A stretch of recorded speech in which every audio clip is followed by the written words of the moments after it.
Hello, everyone, and welcome to episode 34 of Sights on Sinnoh as we continue onwards in our journey through Sinnoh in this second season of the show. We are now on Battle Dimension, and we have a whole new opening, and as always, a new co host. How are you doing this week, Brady? Doing well. I'm back. You So, are. real Yes. quick, what even is Battle Dimension? Is that just something that they made up to make it kind of sound cool, or is that something to do with the games? Great question. No idea. It's Oh, like, okay. uh, completely new as far as I know. I feel like Dimension maybe has to do something with Palkia and Dialga because they're time and space, but it's nebulous at best. Okay, so it's not like Battle Frontier where there's something in the games related to that.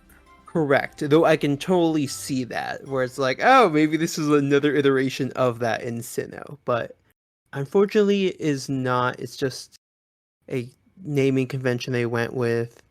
They'll kind of do this moving forward. Like at some point, I think lots of seasons that are just titled after the games have like a little tagline there, like Beyond. I think one's like Beyond Unifa or Best Wishes.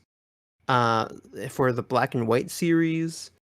I Weird. X and Y does like XYZ and something else, but it's just to differentiate that's not the same season. Though it quite literally, as we discussed in the last episode of the podcast, is just a continuation of what we've seen so far. They just kind of decide like, okay, this is going to be the split right here for whatever reason, maybe production wise, or maybe just timing wise. The Pokemon Company wants to do it this way. They decide this is the new season now. I was doing some research on why they had another season in the middle of it, and they said that the fan base was so upset with the song of season 10 that they cut it early and just created season 11 in the middle. Oh, okay. I Yeah, see. yeah. And did that please you with the new song? Yeah, I'll say it's better. Okay. I think we're 3 for 3 there. People like this one better. Would you say you enjoy this song? Um, I think I'd have to listen to it a few more times. I'm not like Okay. Greg where I press skip every time it Mm-hmm. pops up. I typically watch it while I'm working, and so I don't Mm-hmm. have hands free to press the skip button, so I have to sit through it. Yeah, it's catchy. I think it's a little easier to get in your head more than the first one in comparison.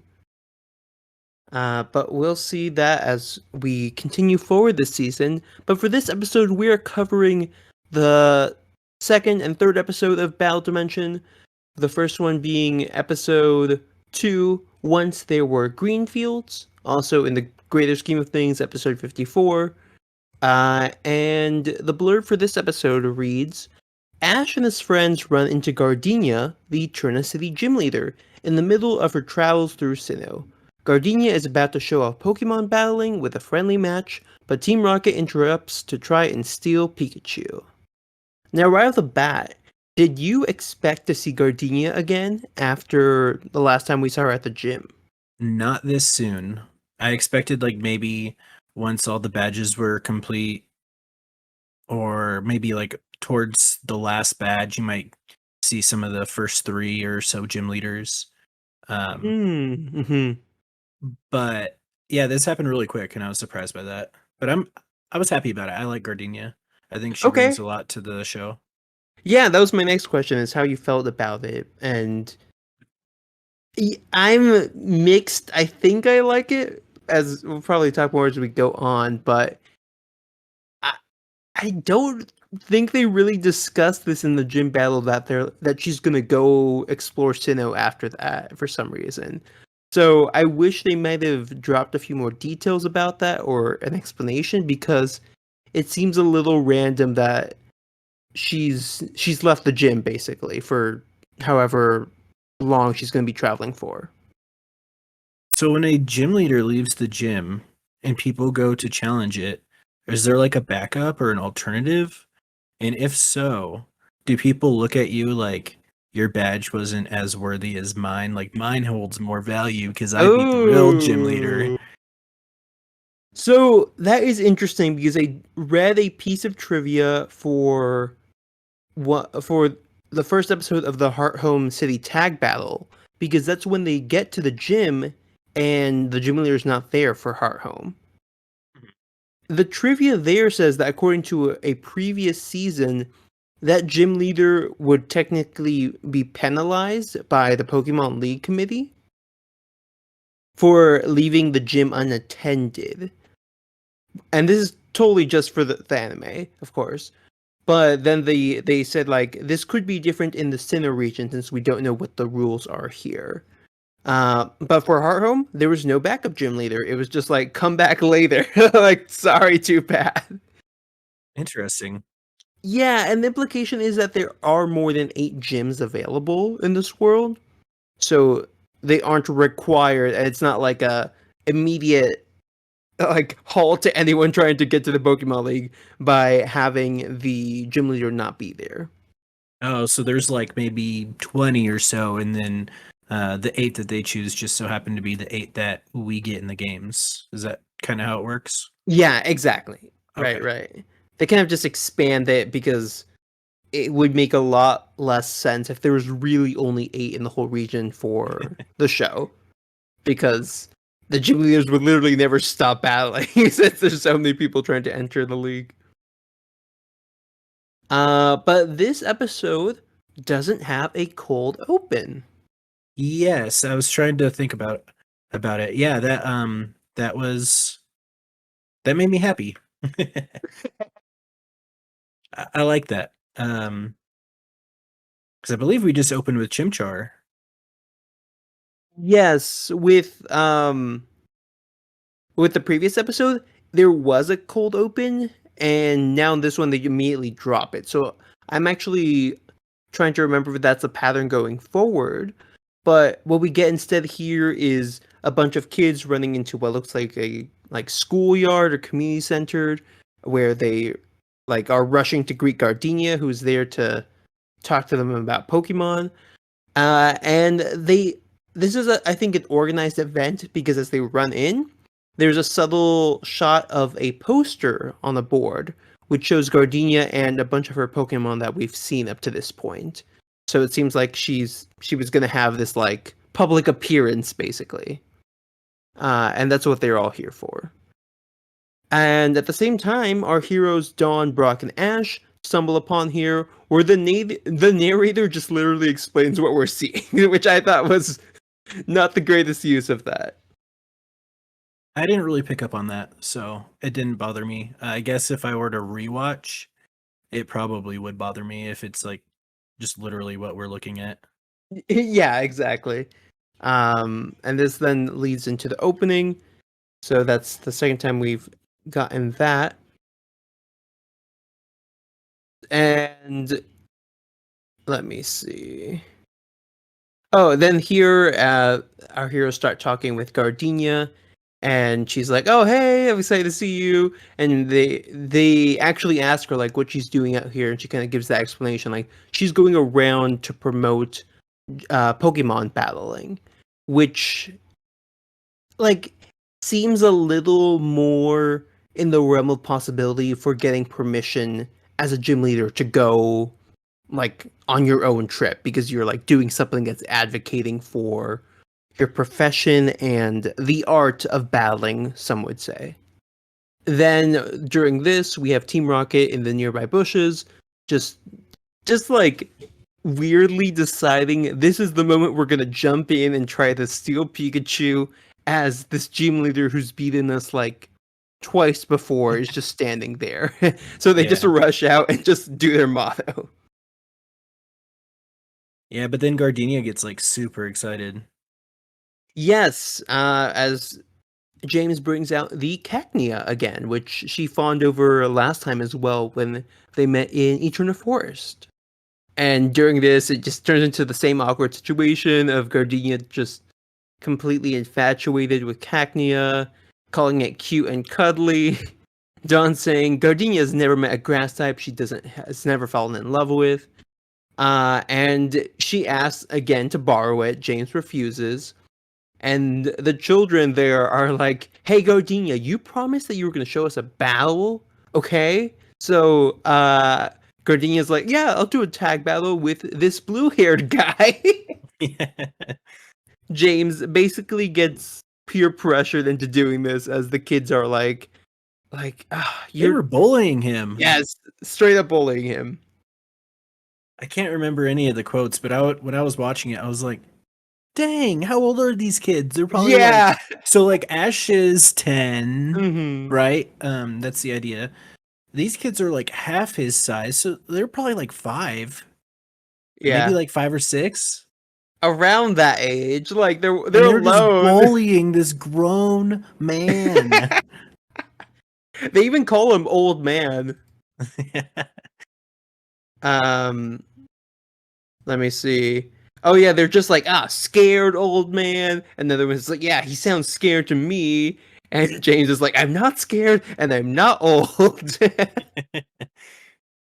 And this eventually leads into the battle where Gardenia brings out her Turtwig, and then James brings out Cacnea to battle against Dawn's Pachirisu and Ash's Apom. And while this is happening, the rest of Team Rocket's just like pouting on the bench because they're like, how did we get wrapped into this? Like, we're gonna steal Pikachu. And as the battle starts, Cacnea gets a swift to the face, and then retaliates with a pin missile, alongside a leaf storm from the Turtwig, which Apom and Pachirisu both dodge successfully. And this is another moment where Gardenia is just like, oh my god, that's a beautiful pin missile, even though it missed, which James is like, sure, whatever. Pachirisu goes in for a spark on Turtwig, which it misses, and then Turtwig uses that chance to go in for a bite. Was that when James got zapped?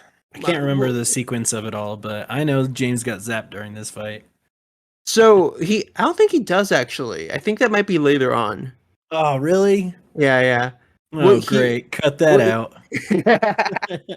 What happens here instead is Turtwig jumps in the air as Pachirisu uses Discharge, and Discharge, of course, is a move that hits everyone in the field.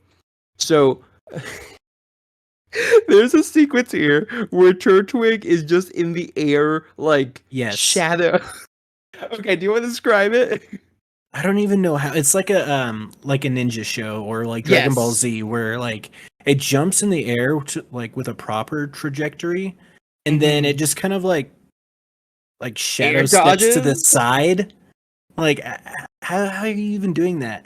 I think they could have done something different, like maybe to use a razor leaf to like help propel it, or I guess it doesn't really have vines, so you can't use like a vine whip, but they could have done something. I would forgive maybe one, but it just keeps like, what's it called? Like kiting back and forth to dodge these things. It's kind of like when the Naruto shadow clones are running and they're on the left side of your screen, then the right side of your screen, then the left, and then the middle, and then it's just like, or even almost kind of like double team. Yes. It could be something like double team or maybe agility. Yeah. But it is just strange that it's in the air like that and very explicitly shown. Yeah, it was very obvious. It wasn't like a background thing that was like, oh, that was strange. It was it was the main focus. But thankfully it goes by quickly and we see how the rest of the discharge goes off. Apom gets out of the way. Cacnea is not so lucky, however, and does get hit by that. But then it goes in for a needle arm, which hits successfully. And Gardenia is actually broken out of her infatuation here, and it's like, you could make that 2 needle arms in a row, she tells James, and James is just like, sure, why not? He's like not really sure what she's trying to get at here. And then Pachirisu comes in for a spark again, where James uses needle arm as Gardenia suggested. And I don't know why it's a big deal that they're like, it's using needle arm again. It's like, yeah, like, sure. It's just using it again. But what did you think about Gardenia kind of giving James this tip here? I think it makes sense because she's a grass master. Mm-hmm. Um, at the same time, it does feel kind of like backseating. Just like, go ahead and play my Pokemon for me. Yeah. I mean, I know you're the best, like the best grass Pokemon master here, but Mm-hmm. I don't know. I could see that just like as her being excitable about the Cacnea. So it didn't really Yeah, bother me, but I could see how some people would portray it as like backseating or like kind of pushy. definitely. I can see that a little bit, but I think with her tone and demeanor change, it seems very interesting to have her act like this and know like there's something going on in her mind here. And we see what that something is when after that needle arm misses, she suggests to James to have Cacnea use Drain Punch. And this is just like James freaking out because like what? We've never used this before. And Gardenia just says, "Hey, Drain Punch is a stronger move. All you have to do is tell Cacnea to twist its arm inward while it hits." Pretty simple, right? Like I don't know about you, but when I twist my arm inward, I can drain the life energy of other people that I punch. Yeah, I'm trying that out right now. I wish this was a video podcast. And it seems to be working pretty well. Good tip. And Cacnea does manage to do that, which hits Apom right on, causing super effective damage clearly because it's fighting versus normal type. It's an amazing moment for James. He's like, wow, that's a drain punch. It really did some work. Basically everyone is kind of shocked, and we just see Gardenia's inner monologue say, just like I thought. But because she's so obsessed with this Cacnea, she has let her guard down, and her Turtwig gets knocked out by Pachirisu. Yeah, that was kind of an exaggeration to me. So Ash had to work his butt off to even touch Turtwig, Mm-hmm. and you have a Pachirisu, which is not very effective against a grass Pokemon, knocking it out with very little battle experience. Mm-hmm. I don't know. Yeah, maybe Seems like they something just threw in the happened. towel. Maybe off screen, Pachirisu was just like using Sweet Kiss and it was taking damage for itself. I don't know. There's something that happened there because Gardenia was clearly not paying attention. Yeah, that's true. Apom then finishes off the battle with a Swift, and Cacnea tries to counter it with Drain Punch, but it kind of loses energy as it goes into the air, and then just gets knocked out by that, followed by Apom's Focus Punch. And after another unsuccessful Drain Punch, it's down for the count, and Brock calls the battle a loss for James and Gardenia. But what do you think about the Drain Punch kind of losing momentum after a while? It's very different than the video games where, let's see, I'm trying to think. You can learn a move in battle once you knock out a Pokemon. You just can't evolve. That happens at the end. So, um, I know the anime kind of does both. I guess I've seen, Pokemon evolve in the middle of battles. No big deal. No one complains because it's supposed to be like the awesome part of the battle. Uh, Mm-hmm.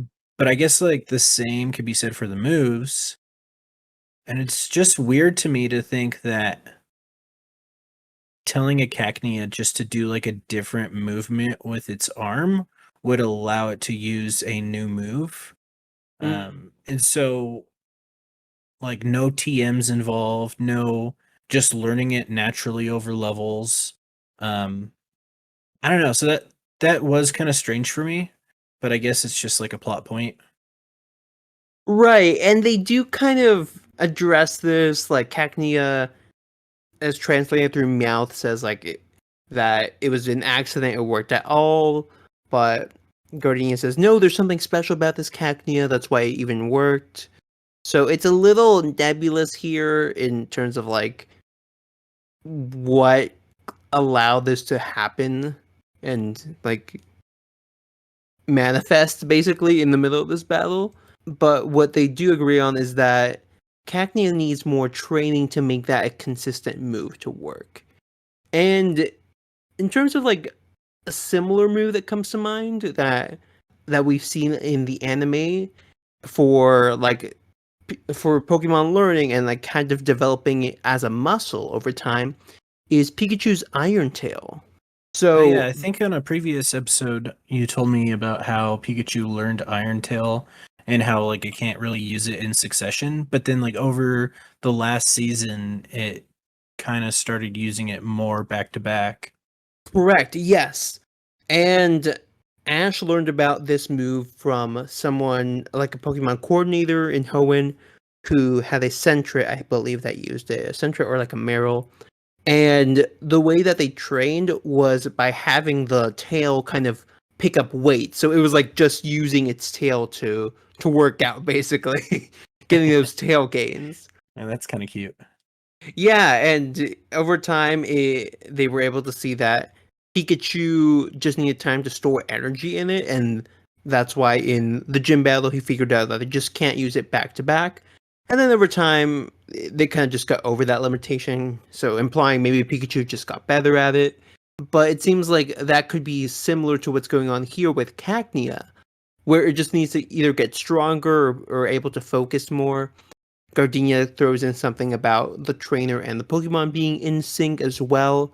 So a lot of elements here that could go into a Pokemon learning a move that in the games is a TM move, but is it naturally learned by that Pokemon? And Gardenia kind of finishes off by saying she has high hopes for that Cacnea, but before she can go on, she gets ambushed again by all these kids who I guess are no longer bullies, as far as we know, because they got impressed by Cacnea's Dream Punch when it did work. I think it was just kind of a weird situation with like being able to use it then not being able to use it, and I guess Yeah. I wasn't so much of a fan of that. But I can't think of anything in the anime that I've seen where they've done something similar. So they may have done this in like Gen 2 and Gen 3 anime or something similar. I guess kind of like you were saying with the Mhm. weights. So maybe it's not so weird to people who have seen all the animes. Mhm. I think it's a Yeah, I think it's a little more normalized if you have, but the part that sticks out to me that's kind of weird is I don't think we even seen Drain Punch before this episode, and there isn't like a Pokemon that we've seen use it proficiently. While in that Pikachu episode, there's like the Sentret, and like there's some other Pokemon I think that knows it too. This one is kind of just like, oh, just use this move that we've never heard of, and like no one for you to look for as an example of how to use the move. That's the part that I think would make this be a little more sense. So maybe if like Gardenia had shown a Pokemon that knew Drain Punch, it would be a little more understandable, like where she even gets the knowledge that like it can learn this fighting type move that isn't even her specialty. Yeah, I think that would make more sense. Yeah, just like a little detail there that I think could reinforce this a bit more. But kind of skipping through the rest of the episode here, they like we cut to James and he's really sad about Cacnea not being able to repeat that drain punch again and is trying to train with it, but he's not doing a great job.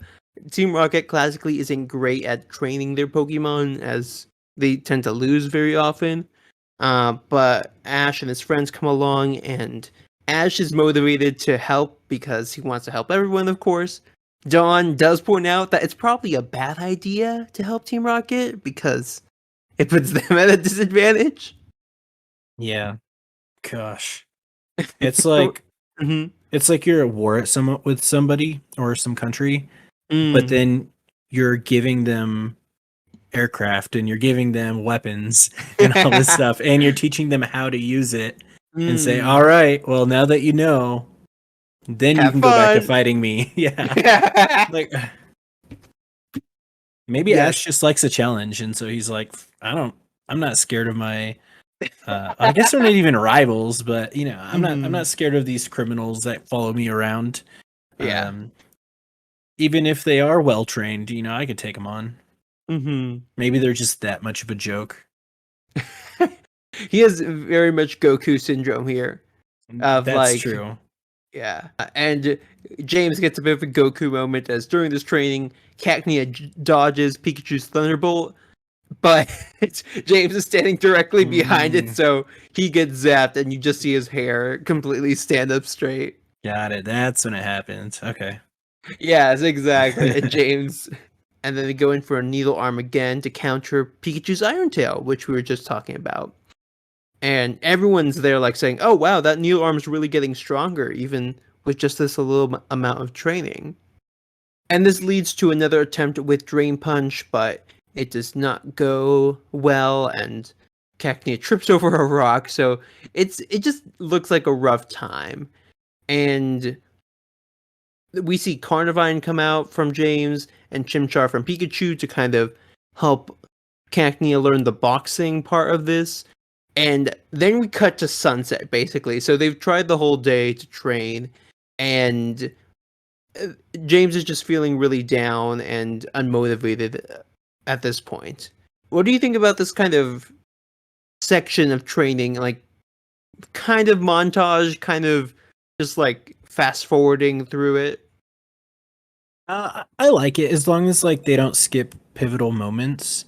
I guess like Mm-hmm. sometimes I'm not sure about this anime, but I know like sometimes in TV shows in general, they may like show the montage of them training, but never of them finally being able to do the move until it happens in like a big battle or something. Mm-hmm. So in situations like that, I think it's acceptable. But I think for something like this, as long as they're not leaving out anything important that would come up later on in the episode.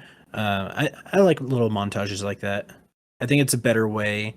I think it's more respect for my time instead of Mm-hmm. watching them, hit a punching bag or play against other Pokemon in a scripted fight. Oh, so Right. Just like making it organic as we go through.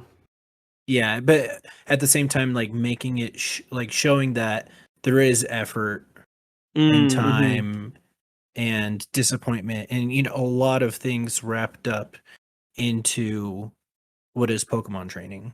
And Mm-hmm. it's not as simple as like, oh, I'm gonna go knock out 1,000 Rattatas. At least in the anime it's not. So Yeah. I can appreciate that.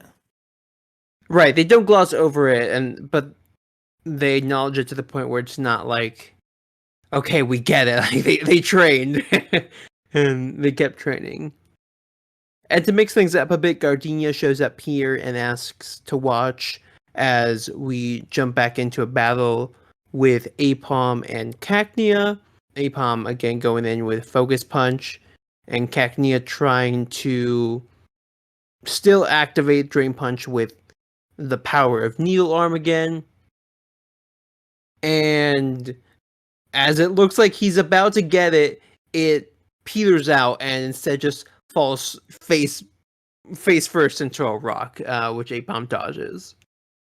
Cacnea is clearly a bit injured and decides that it still keeps going. So after multiple attempts of Drain Punch and Cacnea clearly just getting weaker and weaker with each one, as it takes a barrage of focused punches from Apom. And at this point, I'm like, okay, Apom's a sociopath. Because we saw this with the episode where it was battling Pikachu a bit also, as it was pretending to be Sugar, the like old lady's Pikachu. And Cacti is still going for it. It tries to very weakly deliver another Drain Punch, and James just steps in and picks up Cacnea, saying, "That's enough. It's over. You did your very best." And Cacnea just kind of faintly responds to him. What do you think about James jumping in like this? At this point I didn't see a problem with it. Like I feel like there's only so much training that can happen in a day or in a Mm-hmm. period of time before you're just like burnt out, um, and need to rest, need to do something else, and then go back at it the next day or at another time. Uh, and so I think that's fair. maybe the disappointment, because there was definitely like some disappointment. I think it wasn't on Cacnea. I don't think James was like pushing the disappointment onto Cacnea. I think a Mm-hmm. lot of that was more of like in himself based Mm. off of what Gardenia told him earlier in the episode. Mm-hmm. That disappointment was a little unfortunate, but it makes sense. But again, I don't think it was aimed at Cacnea, so that's fine. It's not like a Paul situation. Right. It's more internal rather than on the apprentice or the pupil that is being taught here. Yes. And this is where James kind of comes to the decision of giving Cagnia to Gardenia, as he brings up that, is that offer still available? Can you still help Cagnia reach its potential? And it tries to walk away from Cagnia, and Cagnia tries following it, but says, no, go away, stay here. Like, I want you to get stronger, basically, and you're not going to be able to do that with me. And at this point, I was like, it I don't know why you have to say goodbye like this. Like, make it like an official, we're not going to see you Yeah, again. we're over. It's done. Yeah, because even with lots of Ash's Pokemon that he's left at places, it's with the implication that he's going to come back and get them later, even though he doesn't. Yeah. Yeah. But He at here least it's makes his Pokemon feel good before he leaves them. right. So Uh, bad. but this is just like in the end, Cactus does, I guess, feel good. Like as it says, as it kind of accepts it, but it it just bothers me a bit how we go through this journey in like a very narrow amount of time between Cacnea and James, for James to then like give the ball to Gardenia and then run off, and then Jesse and Meowth running off after him. Like this just being the goodbye to Cacnea. Yeah, so as I was saying earlier, during the fight when he with him calling it off, I think that part totally acceptable. The part where he's like, "I'm just gonna give you my Pokemon," I think is way too rushed and way Mm-hmm. too soon. I don't even know if Cacnea is like this kind of touches more onto the next episode, but in previous episodes we saw how Apom is really into doing contests, Mm-hmm. but I don't know if Cacnea is like really into battles and getting stronger, and if that's like its Mm. motivation. If it was, I think this move would make a little more sense. Again, still rushed, but I think it would have made more sense. But it just seems like you really want my Pokemon. I tried to teach you to move in a day. I failed, and so I'm gonna give you my Pokemon. Yeah. I don't think it was intended to be like that or like feel like that. Maybe Mm-hmm. if you're watching this as a child, you're like, wow, he really cares about his Pokemon because he wants it to be Mm-hmm. strong. And I want to view it from that lens because I like James. I think James has good intentions, besides being a bad guy, kind of whatever.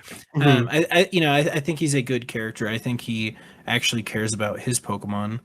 Um, but I just didn't really like the way that this happened. Right. The biggest thing here is Cacnea does not seem to have much agency or personality in this episode, or in ones before, enough to kind of show the impact of this, or even its desire to go with Gardenia, who they've. This is the first time they've met, and it hasn't even had like a direct conversation with Gardenia. Basically, like he used Drain Punch through James in the battle, Yeah. so at least ask, does Cagnia want to go with Gardenia? Like, it kind of I gets forced to say yes. I think that would be so much better. Like you could make a struggle there of Cacnea like deciding who they wanted to go with. That would have been a little bit like more of an emotional pull. I think just in general, like you said, asking the Pokemon's permission of whether they'd like to be with a different trainer kind of seems like a good idea, Mm-hmm. You know, especially when it's important. Like, in order to learn these moves, you have to mm, have a good bond with your trainer. You need to be in sync with your trainer. What if right? Cacnea is not feeling Gardenia at all? I mean, I don't think that's going to happen because she's a grass Yeah. master, but Mhm. it's just think about your Pokemon a little bit and how they feel. Exactly. Yeah. So that's pretty much it for this episode. We do get one last shot of our heroes the next day saying goodbye to Gardenia as she's waving with her Turtwig and new Cacnea. There were things I liked about this episode. There are definitely some things that I didn't like. I think even like after being critical of it, the episode still had me feeling sad for James and sad for Cacnea and sad for the situation. Like there are other situations where someone in the Pokemon world lets their Pokemon go and or gives it away or whatever. And I feel like those are handled better. I think one of the more popular ones or well-known ones is the Bye Bye Butterfree episode, where Mhm. Ash just lets his Butterfree fly off with a pink Butterfree. But that makes sense because the Butterfree wanted to go. Like it was torn between Ash and that Butterfree.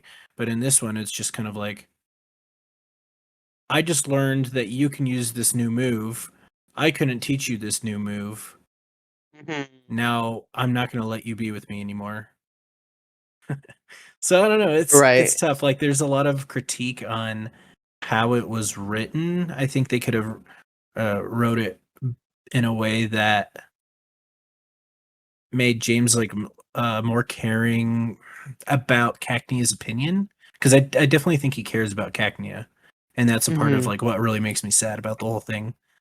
But I think he could have respected Cacnea's opinion on it before pulling the trigger. So with that said, Yeah. I think I would give it a 6 out of 10. Okay. Yeah. Like, give me an episode that's about Cacnea that isn't the goodbye episode is like the thing that I would ask from the show because we don't get that, and now we never will, seemingly. So this is probably my second or third time watching this episode, and while I wasn't demental the first few times, kind of putting it in context and breaking down literally what happens step by step here in terms of James' decision making, I'm probably gonna give this a 5.5 out of 10 because it's just barely there where we get some emotional, like even like segment of the episode, basically. But it's just it irks me so much that it was executed in this way. Yeah, I can definitely see that. You said Cacnea was in the Gen 3 animes?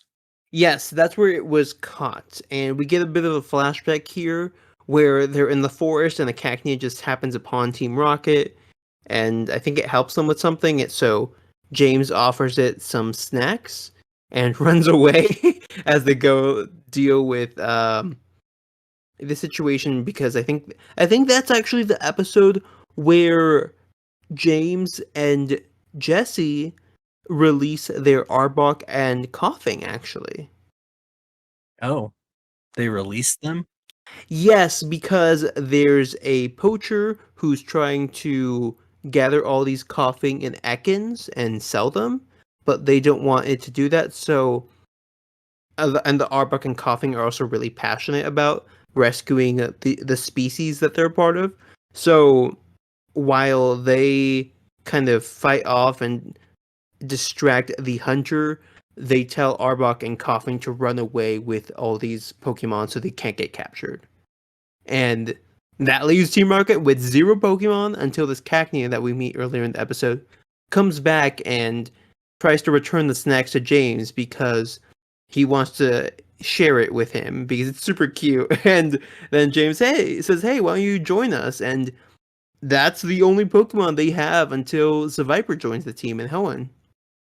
I think if I watched this episode before I played the new Pokemon Snap, I wouldn't care nearly as much. But that Cacnea and Pokemon Snap just Oh, okay. kind of changed my mind on the Pokemon. Nice. That's really fun. What does it do in Snap exactly? Um, it gets hit by, I want to say, I know Skorupi gets hit by a meteorite, but maybe a Cacnea does as well. Okay. Yeah, I think it's in the desert, but I don't even have the game actually, so I'm not Okay. familiar how Cacnea interacts with the player there. But that's fun. That's that's the game that kind of get you a bit more interested in this Pokemon. Yeah, yeah. Pokemon Snap's done that for a few Pokemon. Oh, cool. Glad to hear. That's good. I'm hoping the Pokemon Company listens to that information. Oh, you know uh they're listening. oh yeah. They They care got about their our feedback.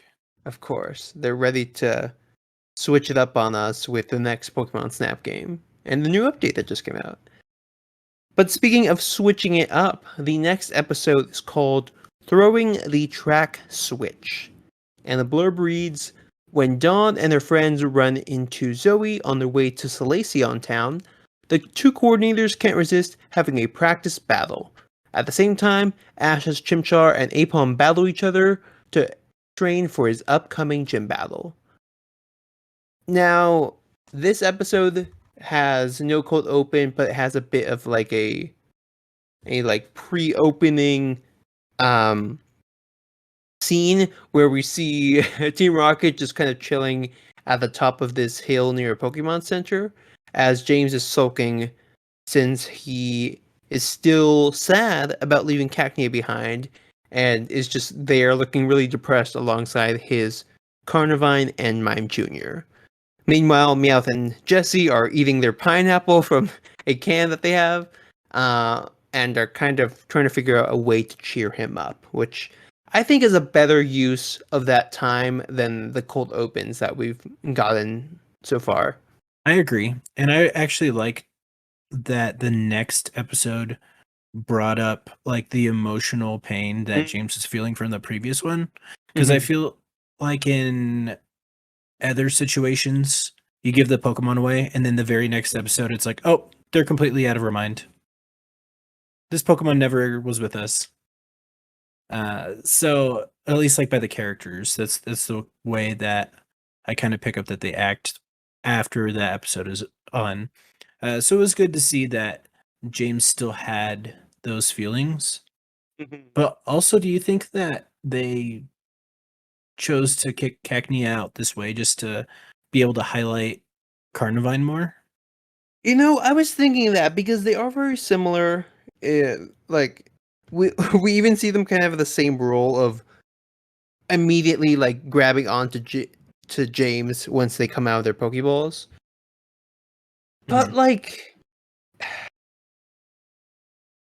maybe maybe is kind of my guess. And it's just annoying because they could give them each their own personalities if that's the reason that they didn't want them to both be on James's team at the same time. But it just it's just frustrating because I don't think that's a good reason. Like there isn't a very strong rationale or even like marketing side of things that I can think of for wanting to get rid of Cacnea. Unless they're just like, we want to get rid of any non-Gen 4 Pokemon that Team Rocket has with them. But they don't.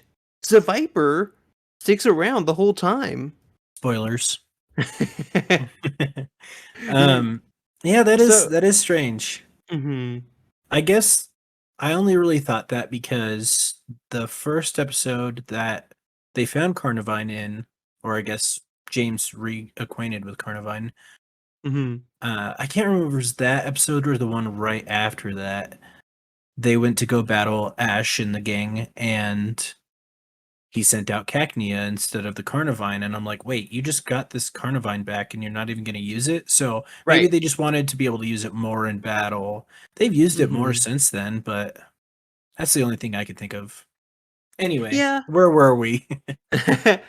No, that's fair. It's just weird that they would do it literally 54 episodes into this new region. Is kind of the main thing that I'm like, why wouldn't, if they wanted to do that, it's weird that they pick this time and not earlier to get rid of Cacnea. Like, leave Cacnea at that family house or something. And be like, oh, it really likes it here, so it's just gonna stay here. Instead of like this weird emotional, like, goodbye forever to Cacnea. But speaking of goodbyes, this is kind of the theme of this episode in a weird way. So, as our heroes are in the Pokemon Center, Dawn is watching Kenny, who is one of her rivals from Twinleaf Town, take on a Pokemon contest in a rebroadcast. And Zoe actually comes on into the room. The announcer says that Kenny actually won his second ribbon at that contest. So now Dawn is kind of facing the fact that she's behind a bit from her rivals. Like, she got her first ribbon beating Kenny, who maybe I think had one ribbon at that point, and they were tied, but now she's behind Kenny and she's behind Zoe, and I think she might also be behind Nando. Did you pick up on that as we kind of got that little segment of the fact that she was like behind everyone? Yeah. I think I just picked up on the fact that she was behind whatever this dude's name is. Just Kenny? because they said he had, just because they said that he had two of the Mhm. ribbons, and then she opened up her case and there was only that one. Right. So it was like, oh well, I need to get better. I think that was pretty apparent, but I guess I didn't know in what way. But you know, Mhm. anytime Zoe's around, you know something crazy is going to happen, in a good way. Zoe finds a way to spice up the episodes, I think.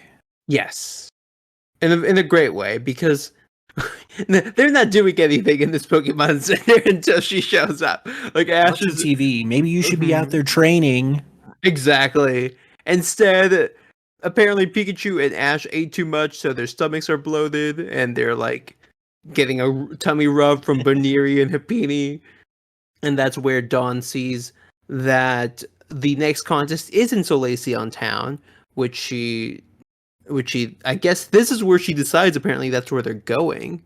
Because they were just on their way to Veilstone, and then they figured out, oh hey, Solaceon Town is on the way, so let's go there for the contest too. Is that a town that exists in the game? Because you did say that there's a lot of, or at least a few contests in towns that they just make up for the anime. No, totally. That's a good question. This is a famous town for something that they actually don't touch. Well, not famous, but like it's a critical town for an element of the game.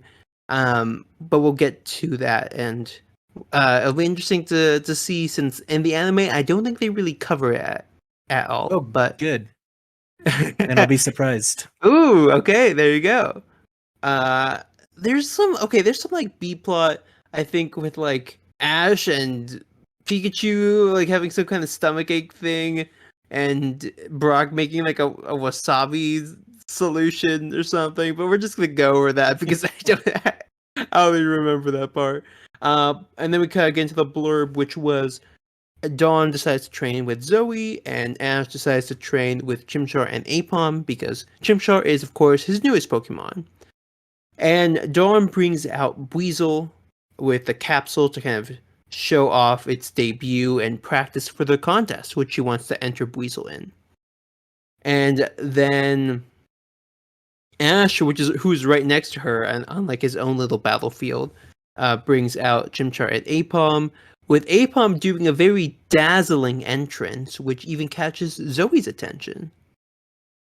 So, real quick, one of the things that I really enjoyed, it was kind of small, but I really liked it, was Ash asked Brock to watch his Pokemon like use the moves to see if there's anything that he can improve on. Yes. And to me, if you're a competitive person at whatever, I think that is a very good quality to have. to be open for like criticism and even asking for it. Be like, how can I improve my gameplay? How can I improve my battles? So I thought that was really cool. Instead of him just being a judge like he Right. normally is. Can you be the judge? Can you be the judge? Yeah. Can you be the referee? But no, yeah, I really like that as well. Where he's like, "Hey, you're a former gym leader, and you're very much like knowledgeable about Pokemon moves. So why don't you like lend me your eyes in helping me understand how we're working on things here?" So I like to think that this is something that Ash does a lot, and this is just one of the few times that we see him explicitly ask Brock for help with that. I feel like in this season, or maybe just Diamond and Pearl so far, compared to season 1, I feel like there's a lot more of Ash training outside, and maybe that has to do with contests as well. It makes for a good rest point to do training and do contest training at the same time. Mm-hmm. But I actually enjoy that. Some people might think that's like filler, but I think that like shows the effort that goes into the Pokemon battles and into the contests. Right. It gives me a lot more what's the word? Investment, I guess, in seeing these Pokemon develop and grow, and also acknowledging that it's not like nothing happens between these battles. There's definitely stuff going on in terms of their personality and just them growing stronger as Pokemon and trainers. And Kind to of like start the off, behind the scenes stuff that we don't get to see often. yeah, exactly. Just like getting knowledge, learning new techniques, and doing things that you would do with actual animals if you're training them. And here we get the battle between Zoe's Glameow and Dawn's Weasel, where Weasel uses water gun, and it's kind of happy about it, and then until Glameow tears through it using Iron Tail, and Dawn has to like say, "Hey, Weasel, hold on. That water gun actually made Glameow look great, but it didn't show you off at all." And Weasel's a little confused. Um, and then Dawn explains, "Hey, you have to do how I showed you, where like you pose a bit to just to kind of like uh make it more dramatic when it uses water gun, and this distracts Apom, which Ash tells it to snap out of as it goes in for a focus punch with Chimchar. And as they start sparring, Weasel gets distracted by Apom, and Don's like, "Hey, what in the world are you looking at?" And Weasel then focuses back on the battle and uses Aqua Jet, which Zoe notices is that Weasel is distracted. And then there's a cool Aqua Jet moment here where it like makes the water spin around it, which I thought was really cool. Yeah, I liked that. Yeah, Zoe even points out like, "Oh, it's the ability to manipulate the water movement," which is like, "Oh, cool! Dawn taught Weasel how to do that." And I there's like little things like this that show that Dawn's been training Weasel even before this moment with the posing and the Aqua Jet water movement. And this continues for a bit with Weasel not really nailing the contest aspects of the battle and getting distracted by what Ash is doing. And on then Ash's side, Apom getting distracted by the spectacular showiness of the contest battles that are they're training for with Glameow and Weasel, and kind of getting sidelined from the actual battles that is trying to do with Chimchar. Kind of finishing off that moment there, we have Chimchar going in with Flame Wheel on to block Apom's Swift, and Zoe then calls out, "Weasel seems more interested in them than us," which Dawn kind of gets confused about for a second. And then Apom just Apom just like lets it all out and just goes with a swift storm in the air and rides one of the stars around for a bit, which I thought was kind of neat. Yeah, Apom has a great personality. I love it. Yeah, Apom's fun. Like it's good at battling, but it's also good at contests. And Zoe then does a cool commentary here about what's going on, where she says, "You guys all work as a team, even if you're training for different things," which I thought was neat on multiple levels. But I was wondering if that quote stood out to you at all. No, actually, it didn't. So she was saying that to Ash and Brock and I almost said Misty, but Dawn. She said that to all of them. And the reason I think that's cool is because it points out something that we all know, they all work together really cleanly, and two, she acknowledges this fact that we've kind of seen them tackle before, which is that she thinks that you can't seriously do both trainer battles and contest battles. Does that make sense? Yeah, I see that. Yeah, because she brought up like she was kind of offended that Ash thought he could do both, and Mm-hmm. kind of offended, I think, that Lando, Nacho was doing both for a while. So yeah, I think that makes sense. Yeah, and maybe that's me looking too much into it, but I kind of took it in that way, where it's like, oh, like you can do both, and it's not it's not a big deal, and they actually have a lot of synergy together, which is kind of the natural conclusion, I think. Like you guys Uh, can be on the same physical journey together while hmm having different goals and outcomes. Yeah, and like the training that you do together and the support that you have for each other is fair game, even though you're training for completely different things in the end in terms of competition. Yeah, it's like not wasted time. Mhm. Right. And Zoe here doesn't waste time as she goes up and says, "Hold on, before Apom and Breeze will start battling again. Remember what I told you at the Jubilife contest?" And do you remember what she told them at the Jubilife contest, Brady? Yes, and I was already mad. I already knew where this was going once Ash started fighting himself and Misty, oh my Oh gosh. my gosh. Don Don started fighting against Zoe. Speaking of Misty though, there was like one scene in this show that they had like a close up on Zoe and you could only see like a little bit of her red hair and it was like the side of her face. And to me it like did look like Misty. I haven't really Oh, thought okay. that previously, but in that one scene I was like, "Oh my gosh, that was like really big Misty vibes." Just that shot and angle. Yeah, it was strange. I was wondering if you saw that. I didn't, though there is one shot where she pets Weasel, and I was like, oh, a redhead that likes a water type. Yeah. Then we cut to Team Rocket, who are using this machine apparatus to like eavesdrop on the conversation. They're just like, hey, we want to capture these Pokemon, and we'll give Weasel to James, and that'll help cheer him up. James is still sulking over there in the corner, not really paying attention to what's going on here. But uh, this is their plan, I guess, to help James feel better.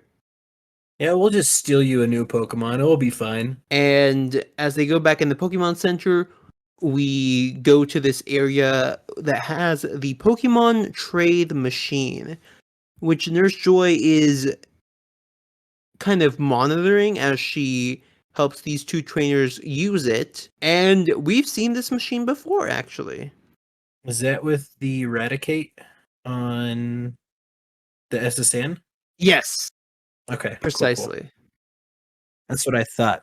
It's pretty similar to that. Like I couldn't really tell any differences. Except in this case, there's an even bigger scam between the two Pokemon being traded because someone gives Right? up a Munchlax for a Ponyta. I'm glad you caught that I'm too. I'm so glad that you just said it was a scam because I was going to say it was a scam. Perfect. It's like, why? What?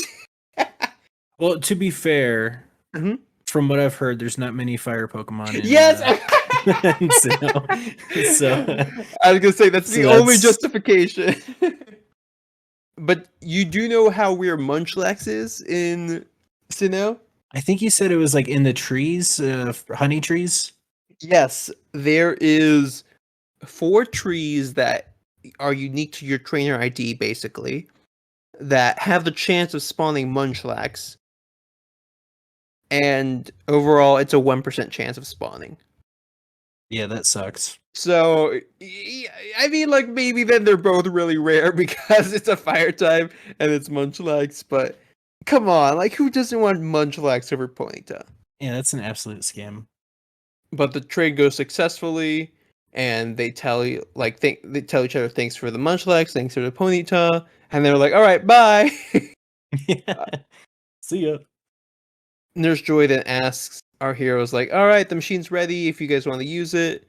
But Dawn and Ash kind of look dismayed, and Nurse Joy notices, which cuts to the next scene where we see all of them sitting down and her talking with our 2 heroes alongside their Pokemon Apom and Weasel, where it looks like they're having a kind of breakdown of the hesitation that they both have in trading their Pokemon.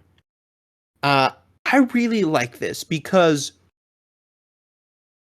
it shows and kind of implies in the way that Nurse Joy often helps out in these situations, and gives her a bit more purpose in terms of like, what does this character do to help the development of trainers? Yeah, that's true. I didn't think of it like that. She's more than just, hey, I'm gonna revive your Pokemon and I hope to see you soon with that sadistic smile. And not take away Pokemon from Paul, even though he Right. clearly needs to have them confiscated. And she says, hey, you both worked hard to catch and raise your Pokemon. You have so many wonderful memories. And Dawn says, yeah, it's not easy to go through with this, but I know Apom loves Pokemon contests, but Apom also loves Ash. And then Ash in turn says that he really he knows how much time Dawn has put into training Weasel, and that she doesn't want that to go to waste because she's invested a lot of experience points into this Pokemon. And then Joy tries to reassure them by saying, "Hey, a trainer's job is to work hard and bring out the very best in Pokemon. But there's one thing: instead of a Pokemon adjusting to its trainer, the fact is the trainer needs to adjust to their Pokemon." And Ash goes, "Whoa, I didn't think about it that way." Which I guess I didn't really like that quote Hmm. because to me, when Nurse Joyce says that, I interpret it as, oh, Ash, I bet you better start doing some more contests then. Because Mm. you need to start doing more of what your Pokemon want. So most of them like to battle, and I'm sure Apom doesn't mind battling, Hmm. but Apom also wants to do contests, or would much rather prefer. So uh, you better start changing to what your Pokemon want too. That's kind of how I Hmm. took that, but that's not the way it went. Yeah, I'm like, that sounds like something you say to a trainer if they're not getting along with their Pokemon. Not, Yes. I'm, we want to trade because we're better suited for each other in some ways. Even though we still like each other, we acknowledge that we might be able to unlock our potential more if we trade. But then this leads to, well, I think it's an acceptable approach to this issue, even though it feels weird that Nurse Joy didn't suggest this, which is a kind of test run, basically, as Zoe battles Dawn while she uses Apom, and Brock battles Ash while he uses Weasel. And I mean, like, that to me, that seems like the first thing you would do. Like, hey, before I like, I don't know, use your car, use your like bike or something. Like, can I take it out for a test drive? Yeah, make sure I don't crash this thing. Right. But before the battle can even get started, Jesse and Meowth come out in disguises and are like trying to con them to do something with Apom and Weasel. It's kind of unclear what their motive is, but the jig is up as James comes out from behind the bushes with Carnivine and Mime Jr. Yeah, that part was kind of funny. Hmm. Um, And then when they tell him like what the plan was about like getting him another Pokemon to cheer him up, he got like super excited and happy for that. Like, oh my gosh, you guys really care. Yeah, it was really cute. Like they all start crying because they're like, we don't like seeing you sad, and we're trying to do this for you. And then they both like get an emotional hug together, and everyone's like, "What are you like? What? Stop it! Like you're trying to steal our Pokemon!" And he lets out Carnivine to nab one of the Pokemon, while Dustox and Seviper come out to like cover for Carnivine basically, as they attack our heroes. And in this confusion, Seviper uses Haze to basically cover the field of vision. And Brock even says, "Careful, they'll use Haze and steal all our Pokemon." Hey, Brock's Uh, always letting us know what's going on. but then apparently, like, we see that Seviper and Carnivine did grab them, so now it's kind of unclear, like, was that their plan? Like distract our heroes with the motto? But they did grab the wrong Pokemon, as Seviper grabs the Glamio and then Carnivine grabbed the Sudowoodo. So neither of the targets, but they're still happy that they got some Pokemon. I mean, this is the closest to success they've been in a while. Yeah, they've immobilized these Pokemon. Zoe and Brock step up, being like, "Hey, we're not gonna let you get away with that." But then Ash and Donna are like, "Hey, leave that to us," as they decide that this is how they're going to test their new partnership, by using Weasel with Ash and Apom with Dawn. And then this leads into a battle here with Team Rocket, but with a new spin on it, as Dawn and Ash are using each other's Pokemon. What did you think about this battle here? I have some thoughts, but I don't know if I want to elaborate till later on. Okay. So kind of going over the spark notes here. It's a pretty short battle. We get some okay action scenes, I'd say, with Weasel using Sonic Boom to knock away the Dustox and then finish it off with an Aqua Jet. Apom using a bunch of Swift Stars to kind of block Psybeam and then release a very pretty contest move kind of performance, which even Zoe acknowledges actually. Sorry, I'm trying to think about I was just trying to think about that battle and like how it ended. Very anticlimactically. I don't know. Mm-hmm. A lot of Team Rocket fights are like that. Yeah, I'm like maybe. Oh, that's what I was gonna say. I'm sorry. Mm, So when Dawn had Apom do the, I think it was Swift, right? Was that when it became like one giant star and then yes. like broke into a bunch? And she said something to Ash like, "Oh, I got that idea from like watching you and Apom." But when did you tell Apom the specifics of your deal, like of what you wanted to Yeah. do? Like, did Apom just read her mind of like how she wanted the Swift to look? She wants me to form a giant star with all my little stars. Got it. Yeah, I've never done this before, but I'm pretty sure this is what she wanted by Yeah. her just saying Swift. But I did like the idea of it. The way that like the animations of Swift, they've done such a Hmm. good job with that move. Yeah. Very iconic. But you want to know the sad part about that Oh move? no, what is it? In black and white, they just basically turn it back into plain old stars. Oh great. Yeah, I'm like, what? It's not worth it. Go back. Yeah, I thought everything got better in black and white. Oh man, it's more gray than anything. And then we go back inside the Pokemon Center after this battle, where they decide to go ahead and use the trade machine because hey, that battle against Team Rocket went well, so we must be compatible, right?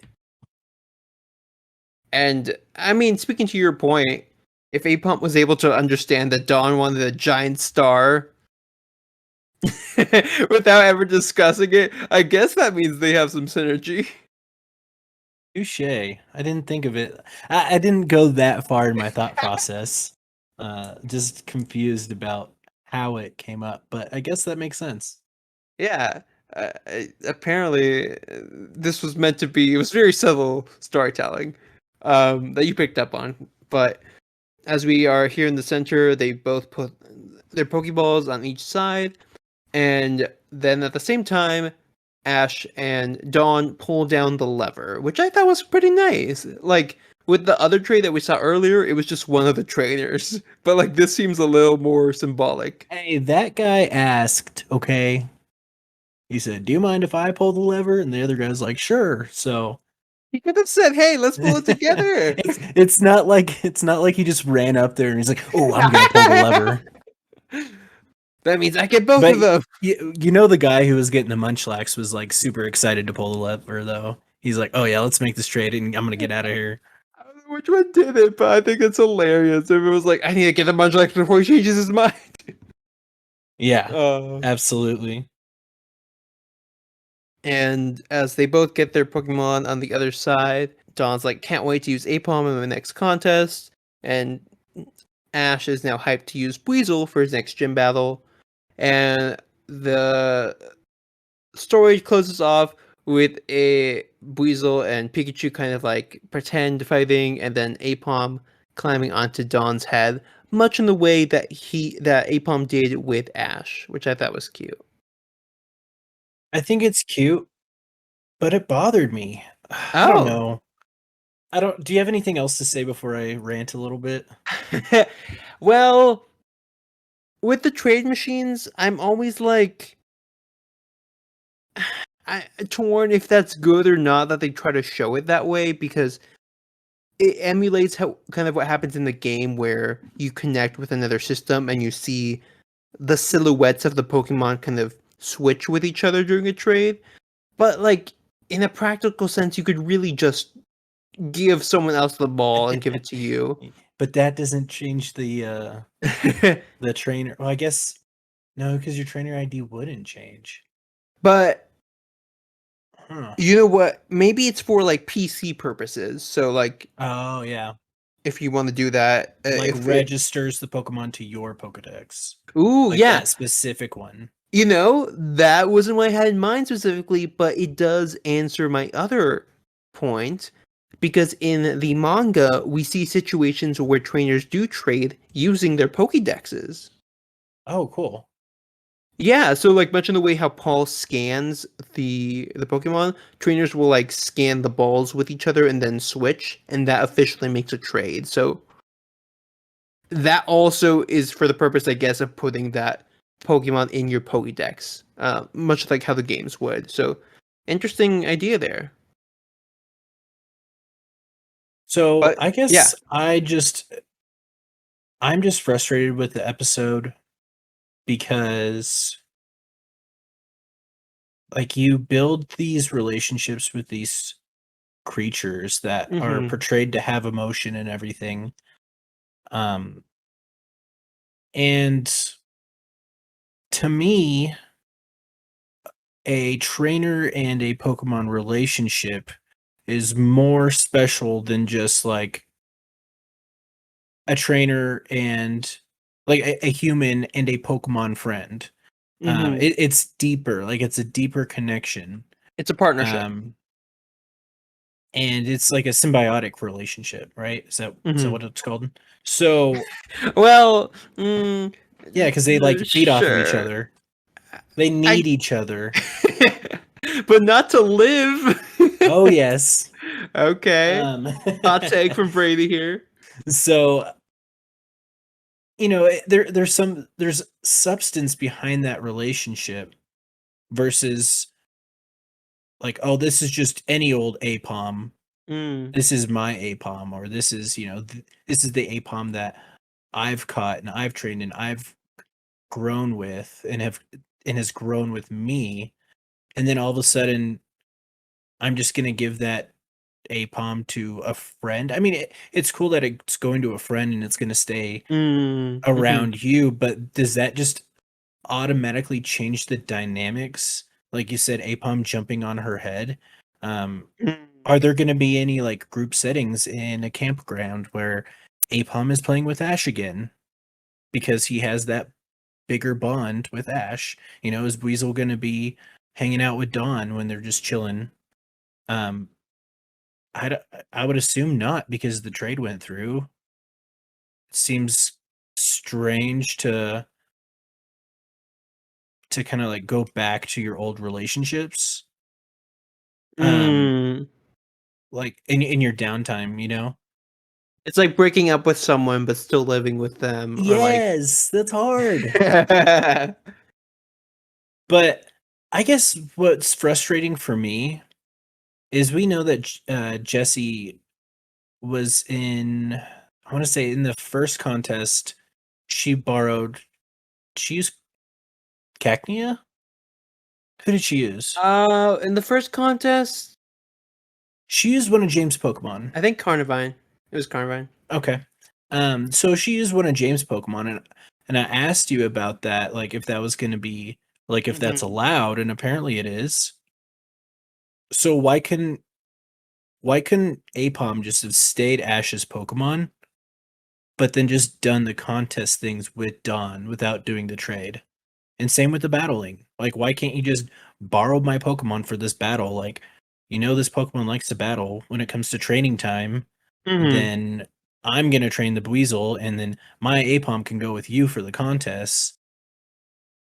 It's just Because yeah, I don't know. I just think to me, since they're going to be traveling together, right. that the trade didn't need to happen.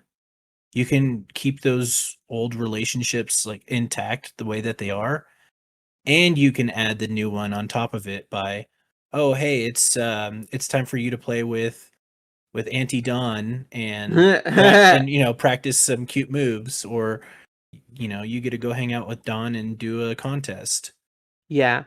So that I thinking about that and how Team Rocket operates definitely puts a wrench in it a bit.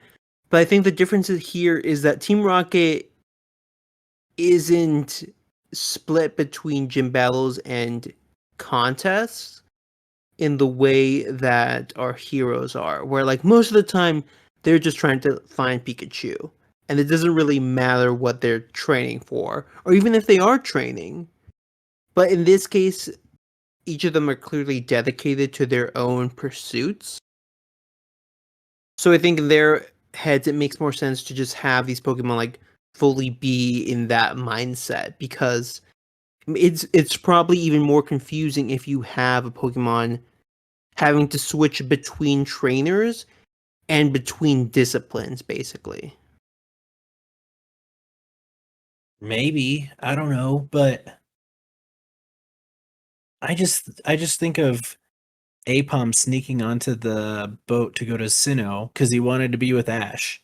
And now it's like, oh well, you like to do Okay, yeah. pretty movements to your moves, so you're not gonna be mine anymore. I Hmm. just I guess I'm just like, I view it in a way like you and I were roommates or whatever, and we both have dogs. And for some reason, we wanted to just trade dogs.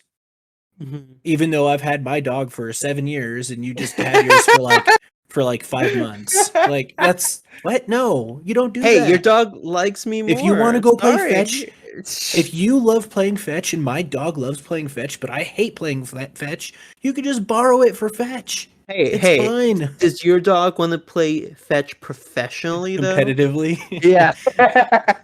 Exactly. Uh, I don't know, let me ask. I don't know, I just Hmm. I think that's actually what bothers me the most, is what you mentioned. It's Apom followed Ash specifically to Sinnoh. Um, and like this could be more explaining of Apom's character. It's like, yeah, she did, but now she wants to try something else. I like the trade because I think Weasel's a good addition to Ash's team. And Apom works in a different way, which we'll see later on. But maybe if they had like one more episode going into this, it would be a little more fleshed out in terms of like an emotional level of them switching, because here it was more like, hey, let's do a test run. Oh, we beat Team Rocket, let's trade. I think some of me is like fighting against what they did. Not that I can stop it from happening and change the course of this anime. Yeah. But I'm fighting against like this trade and the way it all played out. Maybe partially because of how Zoe came into the picture and was when we first met her and didn't really know much about her. She was like, "Oh yeah, you should have APOM." Like, Yeah. okay, first of all, that's none of your business. Mm-hmm. And how dare you say what I should do with my Pokemon and who I should give my Pokemon to? Like, I'm not a good enough trainer for it. Like, so maybe there's some of, and don't get me wrong, I like Zoe, but I just think she was out of line for that part. Sure. And so I think some of me is like pushing back for that. But also, again, I just think that they're going to be with each other 24/7. And so it's almost not needed. Yeah. I think it could have been cute. I mean, who knows what it looks like going forward, but Sure. I think it could have been cute for like Apom to be with Ash for a little bit, like in the morning, and then he goes in, or they go and run off to be with Dawn for some training, and then at the end of the day comes back and Ash asks Apom how the training was, and hey, show me this new move that you've been working on. Different things like that. And maybe they could still kind of do that, but to me, if it's like not your Pokemon anymore, then you have to, I guess you don't have to stop caring, but there's like this level of care that's different. Yeah, it maybe would have gone down easier for me if after they traded there was like a debrief between the new Pokemon and the new trainer, or the old Pokemon and the old Pokemon and the old trainer, where it's like, hey, you're with her now, but I still care about you. Yeah. I don't know. Maybe I'm just too emotional about Pokemon anime. But at the same time, I'm like breeding hundreds and thousands of Pokemon and releasing them because they're not glowing a different color. To be fair, the anime has done a consistent job of telling us that trading isn't commonplace and is all about the relationships that trainers have with their Pokemon. That's true, and I can appreciate that that they make it seem like a difficult decision to do, like they did in this episode, and like they did with the Butterfree and the Raticate, where Ash is running through the Titanic to get his trade back. Yeah, it is a little weird because we're so far into this show, 11 seasons, and I think it's the first time we've seen a trade go through where they actually keep the Pokemon on the heroes team. So that might be a part of it as well, just like the conditioning that we've had for what trading is not necessarily positive, and it's just not super visible for us watching the show. Like, the last time I think we had the Pokemon trade go through, you know who it was? No idea. It was Jesse's Wobbuffet. Oh. And it was an accident. What did she trade for that? Her Lickitung. Oh. Yeah, she had I a don't know if I Lickitung. saw that. Yeah, I do remember the Lickitung. I don't know if I remember that trade. I just remember Wobbuffet used to not be in the blasting off sequence in their theme, and then all of a sudden Wobbuffet was. Yeah. But I can't remember that exact episode. It was in the middle of a battle in Johto. There's like a trade machine at some festival, and someone has their Wobbuffet in there, and she gets knocked back, and in the middle of a battle, and accidentally drops her Pokeball there, and the trade goes through without her noticing. So she just grabs the ball that she thinks is hers and runs off before the trainer can explain. Oh, we traded. Thanks for the Lickitung, I guess. And then she just discovers she has a Wobbuffet now. And then Wobbuffet took over, and everyone forgot about Lickitung, including myself. That's true. But Hey, I she could guess. have had Licky Licky this season. I just realized Oh, that. that would have been so good. Well, But you got to save that for the Darkrai movie. yes, which we will be talking about. So I don't know if I announced this already. I think you have heard this, listeners, but we'll be talking about Darkrai, the Rise of Darkrai, in a later episode with a special guest. So stay tuned for that. But before we jump into that, do you want to give your rating for this episode? Throwing the track switch. I would say like 4.5 because Really? I'm just not happy about it. But now that you repeated the name of the episode, I don't even know what it's referencing. So I'm gonna go with a 3.5. Oh my god. I'm pretty sure that's the lowest rating I've ever given an episode. I I just maybe. um. maybe it just like came at a bad time right after the Cacnea episode. Oh, And it okay. was just like I was already sad about James, and then I'm sad because I don't like the trade. I don't agree with it. I think it could have worked out with the same or maybe similar results. Maybe not the same, but pretty Mhm. similar results in their field of competition. But without the trade Oh, actually going through. yeah. And there's something even later that happens at the next gym battle, which I think will be funny. But um, Well, I can't I wait to would, see that. I would give this episode a 7 out of 10. What? I really liked it. Because it kind of shows the emotional journey of trading, and there is a lot of logistical things to it that I think you bring up and are fair. But I kind of like this. It's kind of exciting to see how this dynamic might change with the group and what we'll see between the two trainers, even though they have been traveling together and will travel forward. But some things that like just behind the scenes can happen has a lot of potential. Didn't Dawn get to catch the weasel because she was the one able to defeat it or something? Like Ash tried, right? Yes. So that was like a complete waste. Hey, she learned from that. She learned that she can't. She's not traded for Weasel. I guess. um, though I I am curious. Do you think that they were planning this trade from the very beginning? I don't know. Okay. Um yeah. I don't know if they knew that this specific Pokemon was going to be the one that they were going to trade. Like I don't know if Mm-hmm. that was like foreshadowed or anything. But I think it was pretty apparent that Apom was going to end up being Dawn's. Oh, okay. Just because of the whole Zoe thing and the contest battles and you know you can kind of see this coming. I just didn't want it to happen, Mm-hmm. but I didn't know that it was gonna be Buizel.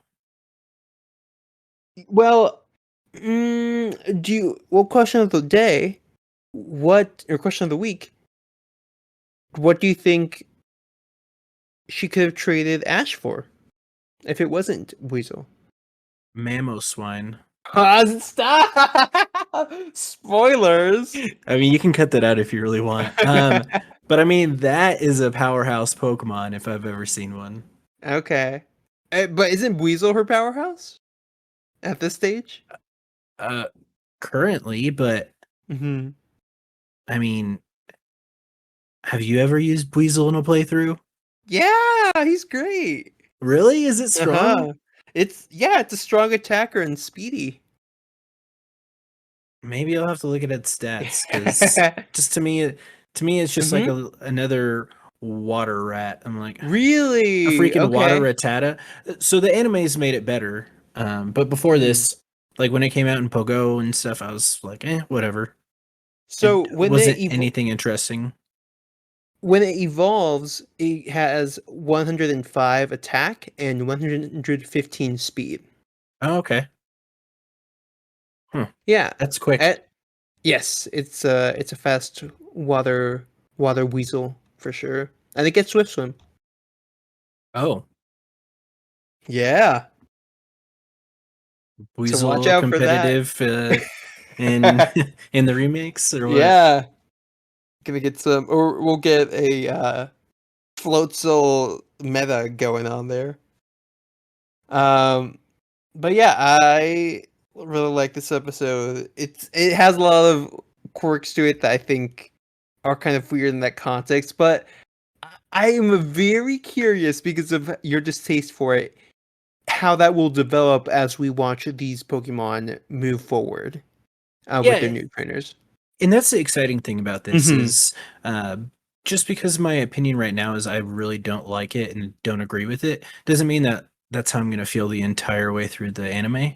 They can actually change my mind on it depending on if I feel like it's necessary. If I feel like something happens between the trainers and the Pokemon that couldn't have happened without the trade, Mm. or it's a lot more meaningful because of the trade, Mm-hmm. then I can go back and probably change my mind.